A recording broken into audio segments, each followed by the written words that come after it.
Assalamualaikum warahmatullahi wabarakatuh. Hello everyone, I will share the results of your presentation. Before starting, I will introduce the member of the group. The first is Wedi Kusuma, the second is Melia Putri. Okay, study away. I went to the presentation material which was read Melia Putri. Assalamualaikum warahmatullahi wabarakatuh. My name is Melia Putri, NPM 19040020. Right, I will explain material. Point 1 about definition of material development.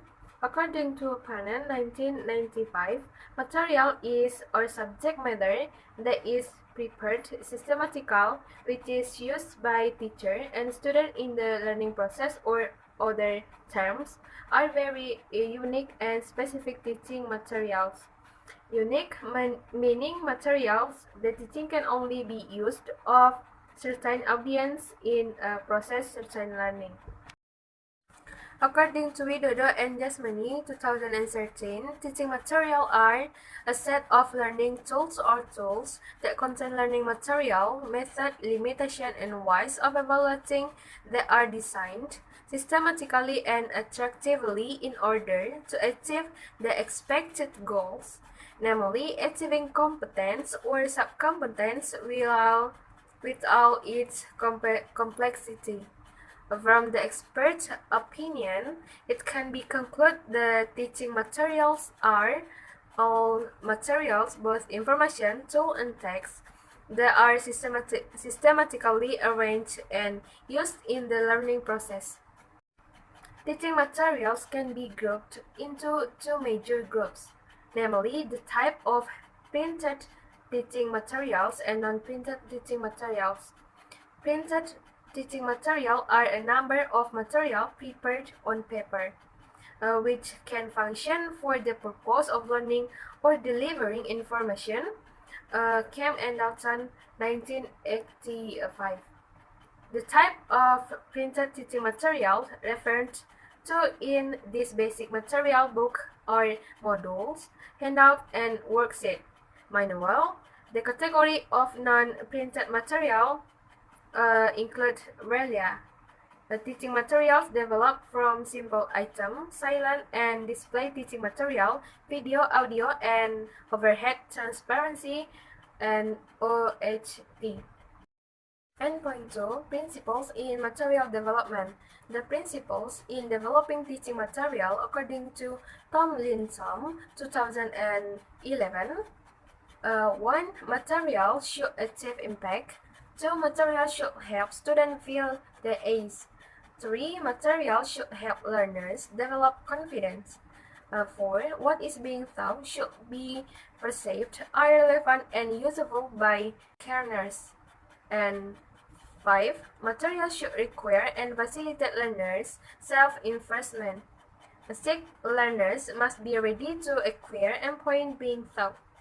7. Material should expose learners to language in authentic use. And 8. The learner's attention should be drawn to linguistic features of the input. 9. Material should provide learners with opportunities to use the target language to achieve communicative purpose. 10. Material should take account that the positive effect of instruction are easily delayed. And 11. Material should take account the learner's diverse in learning style. 12. Material should take account the learner different in effective attitude. 13. Material should permit a silent period and the beginning of instruction. 14. Material should maximize learning potential by encouraging intellectual, aesthetic, and emotional involvement and stimulates both right and left brain activities. 15. Material should not rely on too much controlled practice. And 16. Material should provide opportunities for outcome feedback. 3. Procedure in material development. There are 5 main steps that need to be done, namely as follows. 1. Analysis. And this stage, what needs to be done is to identify the initial behavior of student. This is related to their level of mastery and ability in the field of sequencing or subjects. That will be give how far the student have mastered the content of the subject in addition, also individually their initial characteristic. This information about the initial behavior and initial characteristic of student will be very useful when determining the type of teaching material to be developed. To decide a formulation of learning objectives are very important to be formulated well before start developing teaching material. Good learning objective will guide teacher in choosing learning topics, developing learning strategy, choosing media and learning method, as well as developing learning outcome evaluation tools. B.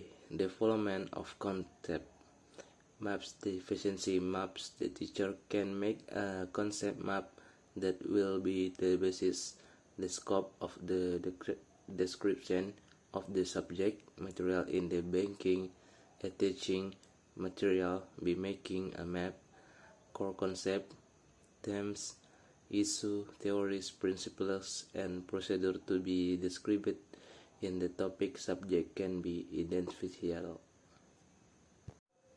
C. Selection of media and learning resources. Selection media and learning resources are tools and way to facilitate the student learning process and make the learning process easier, become more fun and interesting for students. D. Selection of learning strategy. Teacher designing the order in which information or the preparation of topic, exercises then texts are needed done by student. Examples that need to be give to clarity the topic and evaluation formative and summative that student need to measure success learning it. 3. Development. After considering the analysis and design stage, the next step is developing teaching materials. Very careful preparation and planning needed to develop teaching material properly. If in the end the teacher is still not able to move to start this development step, then try to choose on learning goal, then complete the material, media, and strategy, start reading, and develop teaching material only for the purpose of learning in the form of text or narrative, in the form of worksheets and or good example exercise text, and so on. 4. Evaluation and revision. Evaluation is a process to obtain various direction from various varieties to developing teaching materials. Thank you. Baiklah, hanya itu yang dapat kami sampaikan. Kalau ada salah dan janggal kami mohon maaf. Assalamualaikum warahmatullahi wabarakatuh.